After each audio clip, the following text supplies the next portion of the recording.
Eh bien salut tout le monde, c'est Flo, j'espère que vous avez la forme. Alors moi je suis en forme parce que je suis content. Je suis content parce que j'ai monté un PC mini tour. J'aime beaucoup monter les petits PC gamer. Donc ici format mini tour, c'est un boîtier de chez NZXT, le H1.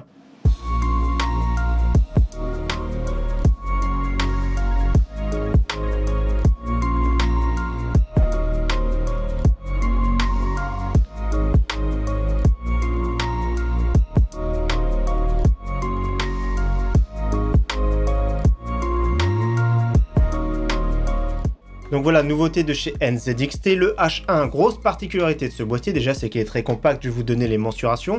Mais la particularité, c'est qu'à l'intérieur, il y a un water cooling de 140 mm intégré, donc c'est un pack complet, et avec une alimentation 650 watts, 80 plus gold. Donc voilà, un pack vraiment très intéressant pour 349 €. On va voir, 349 €, ça reste vraiment très cher, mais si on achète séparément, des fois on se rapproche du prix, surtout pour tout ce qui est mini ITX. Donc c'est des configurations qui sont assez petites, souvent c'est un peu plus cher. Donc ici avec moi j'ai le coloris noir et blanc. Donc moi j'aime bien le blanc, comme vous savez, mon PC de tous les jours il est noir et blanc comme celui-ci. Disponible également en version toute noire pour ceux qui préfèrent. Donc on va passer tout de suite aux caractéristiques, vous allez voir c'est assez compact. Donc c'est vraiment un format mini tour là, c'est vraiment une tour.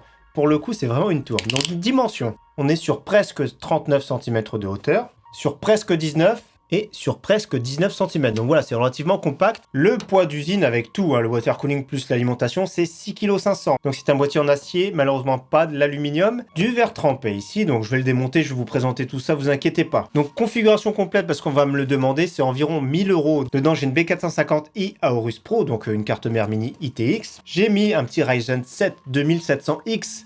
Alors très bon processeur 8 coeurs 16 threads, donc ça va être très bien pour tester justement le water cooling. En plus de ça, je l'ai overclocké. Non, alors j'ai mis une tension assez élevée, vous allez voir tout à l'heure ce que ça donne, mais c'est assez poussé quand même. J'ai voulu faire un maximum chauffer ce processeur. Et également dedans, du coup, j'ai mis la RTX 2060 de chez Nvidia. Donc ce qui est bien ce boîtier, c'est qu'il accueille des cartes graphiques jusqu'à 30,5 cm.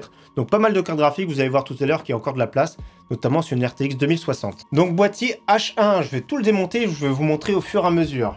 Donc déjà, on déclipse ici. Donc du verre trempé, comme d'habitude. C'est fragile, là. C'est marqué caution. Donc faut faire attention, c'est fragile. Mais là, je vais faire le petit kiff, là, c'est de retirer le petit film. Et juste en bas, il y a marqué NZXT. C'est vraiment bien fait, c'est bien foutu. Donc voilà, j'ai déclipsé le premier côté. Je vais déclipser le deuxième côté. Oh, c'est assez lourd. Une fois tout installé, ça fait environ 10 kg. Donc deuxième côté ici, tout perforé. Donc là, c'est assez rigide. C'est tout grillagé.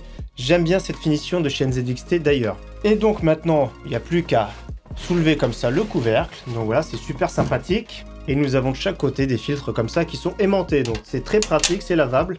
Donc voilà la petite carcasse. Franchement, c'est assez rigide, c'est de l'acier. Dommage que ce ne soit pas de l'aluminium. Donc précision, tout était bien installé, c'est-à-dire que l'alimentation était en place, le water cooling était en place. Donc de ce côté-là, comme vous voyez, la carte graphique est déportée, donc il reste encore un petit peu de la place en haut. Une RTX 2060, ça passe, donc attention à la longueur, mais ça peut accueillir quand même pas mal de cartes graphiques du marché. L'avantage, c'est qu'en face, ça va être grillagé, donc ça va être un maximum d'air frais pour refroidir la carte graphique. Les températures, on va voir tout de suite après. De l'autre côté ici, on voit l'alimentation qui est fixée en haut. Donc l'alimentation, très bonne alimentation, je pense que c'est une base de chez Seasonic. Elle est excellente. 650 watts 80 plus gold, elle a tout le câblage qui est dessus, et ce qui est bien avec cette alimentation, c'est qu'elle est semi-passive.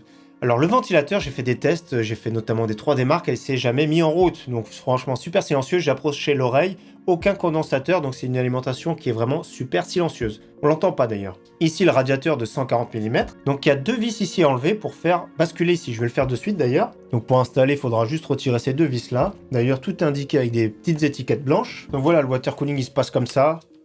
C'est pour pouvoir installer la carte mère, c'est vraiment, tout est bien calé, il n'y a vraiment pas de souci. Donc la carte mère, comme vous voyez, prend place ici, l'espacement est vraiment au millimètre, c'est vraiment, tout est bien calculé, donc franchement pas mal.